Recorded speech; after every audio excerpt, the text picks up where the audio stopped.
Naging toka nyo rin ba nung bata pa kayo ang magugas ng plato?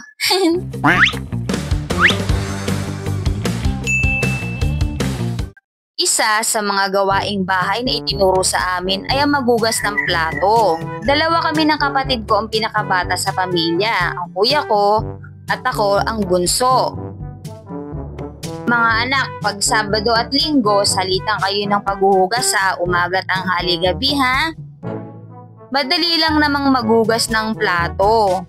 Kaya lang, ang isa sa ayaw kong hugasan ay ang kaldero at ang kawali. Ay naku, sa akin na naman natapat ang mga hugasin ng kaldero at ang kawali. At kapag kompleto ang pamilya, sabay-sabay kayong kumain, naku tiyak ang dami hugasin. Alam nyo ba, nakakatakas lang ako sa paghugas ng plato pag meron akong sakit.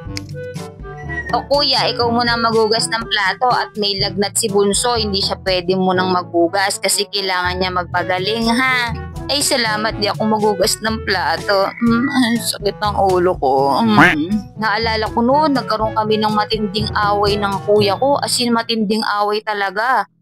Galit na galit kami sa isa't isa. Nung araw na yon siya ang nakatoka na magugas ng plato.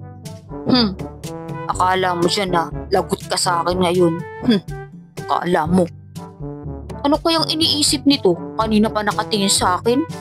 Oh, kaninong hugasin to? Ba't hindi hinugasan ha? Mama, si kuya po nakatoka magugas ngayon sabi ng kuya mo pinagkainin mo daw to. Hugasan mo to. Opo mama, hugasan ko na po. Grabe talaga to si kuya, iniwanan pinagkanan ko.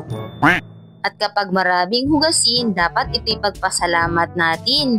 Kasi kapag marami tayong hinugasan na pinagkanan, ibig sabihin may biyaya tayong pinagsaluhan kasama ang pamilya. At enjoy natin ang pagkain kasama ang ating pamilya kasi darating ang panahon, magkakaroon sila ng kanya-kanyang buhay at pamilya at pwedeng maiwanan ka na lang mag-isa. Masaya talagang kumain kapag kasama natin ang buong pamilya. Ito'y ating pagpasalamat, pati na rin ang ating mga hugasin. At kung bago ka lang sa aking channel, please like, share, and subscribe. Thank you for watching.